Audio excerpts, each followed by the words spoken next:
Alright folks, and welcome to the channel. Hope you're all doing well. I'm Lee the Evil Wizard. Welcome.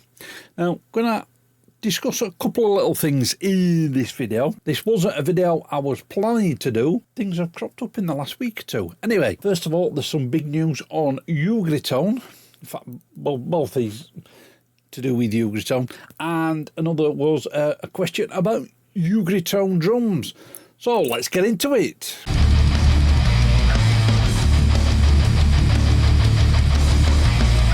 So the news about Ugritone, we'll come back to that. I got a comment on a video. I think, yeah, it was the last Ugritone video that I did. Put them up there so I can see you. And I thought I'd do a video about it. Anyway, this was the comment I got. I'm not going to, I will put the comment up on the screen, but I'm not going to try and butcher his username. Hey, this is super helpful, thank you. Do you know how the master mix works?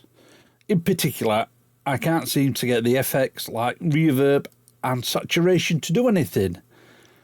I get the output and the humanization stuff, just not the effects.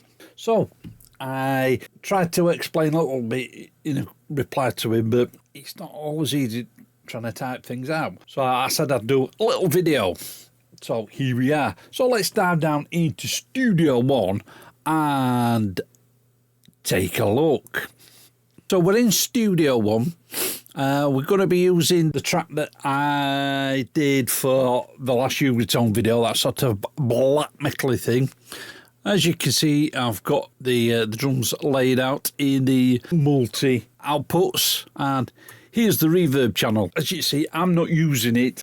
I tend to use external reverbs and crush bus, if you will. To start off with, let me solo the drums. I'm going to leave the sends to the crush, but I am going to switch all these reverbs off.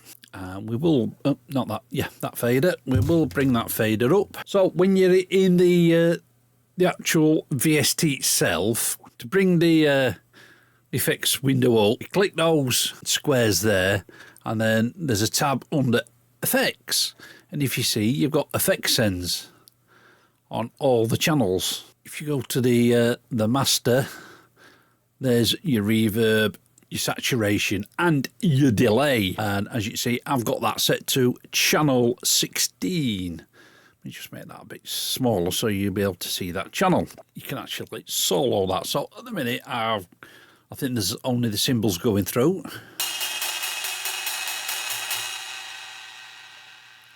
There's no reverb on there.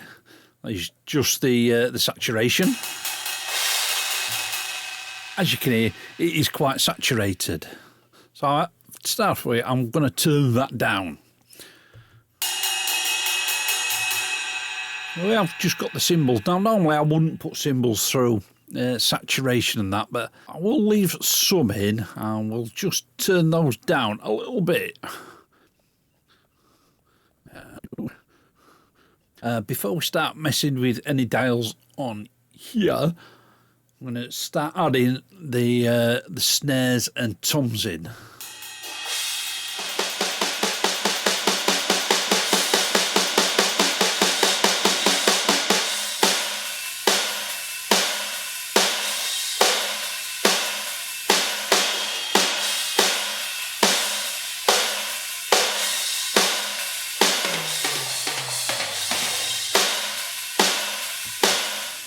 So that's what I've added in at the moment. So to add the reverb on, you just click the drop down for the reverb. Now for this program we've just got one reverb in there. It's just a general reverb, so let's add that in.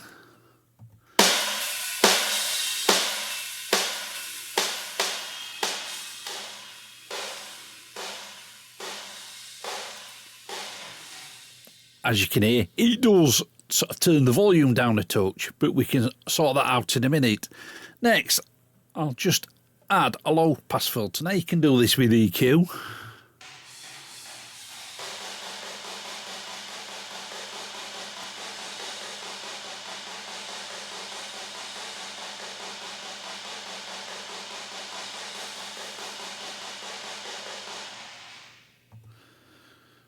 So that's what it sounds like with the low pass.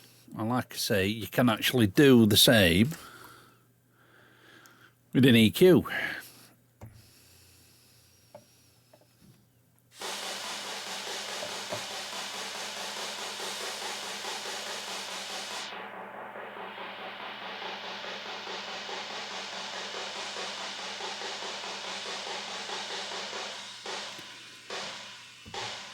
And then if you do want to add some saturation in there, we can just dial that in as well.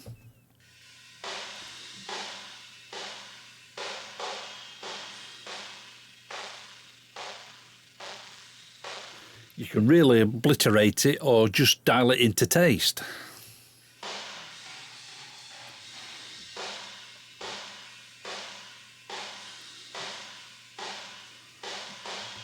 And you can also add some delay in there.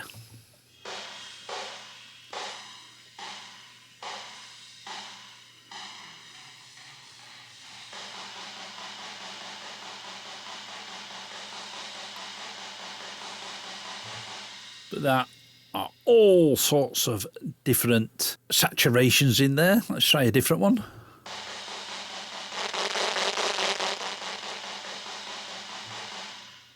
Let's have a look. Cannon, electric cannon.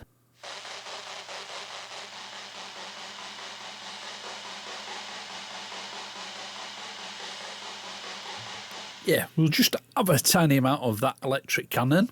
Let's bring the rest of the kit in.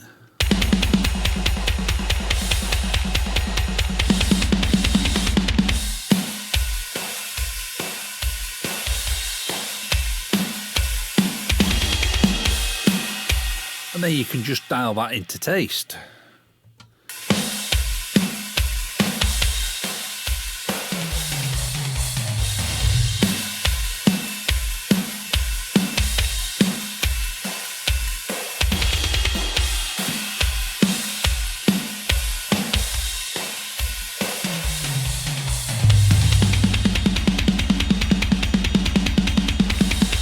And then if you're still not getting it enough, you just raise that output gain out a touch.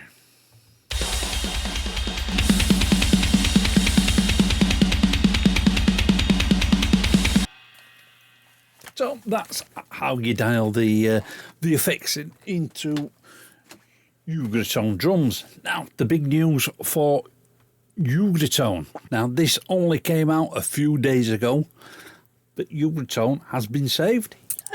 Yay. They've been in talks with a couple of groups, and the groups that they've been in contact with are Audio Group and Musical Bits. Both of them are German firms, and they've decided to pick up the Ugritone name and run with it. Now, this has only happened in the last sort of few weeks. From the email, he said middle of November, they made the original offer. Obviously, there's been some back and forth, and they have now come to an agreement. Tony is stopping on board with the Ugritone brand, but Ron is leaving to concentrate on Loudstack, and he's wished them all the best. He's got nothing but good things to say, and he's wishing them all the best. Now, according to the email, they're still going to keep to that Ugritone philosophy, keeping everything gritty, keeping everything very little processing on there. So we're still going to have that Ugritone stuff that we know and love. There are going to be some updates to everything apparently, so the Ugritone drums, the Ampenstein, all that good stuff. And there's going to be some new products coming as well, so I'm looking forward to seeing all them. But anyway, I hope that video's been useful for you. And what do you think about this news? I think it's brilliant. I think it's fantastic. As you know, I've been a big supporter of Ugritone throughout the years, and they've been a big supporter of me, both Tony and Ron. Ron still does with Loudstack, and I will continue to work with both companies. So let me know what you guys think about it down in the comments. And if you want to grab yourself some Evil Wizard merch, There's a link to the merch store. It's all in the description. But that's all from me, folks. I will catch you in the next one. Right, folks, I hope you enjoyed that video. You can follow me on social media and you can get my music online, and if you want to support the channel, there's Buy Me a Coffee and PayPal links. They're all down in the description. Click up here to subscribe and click the link down there for videos that you may not have seen. Keep it loud and keep it heavy.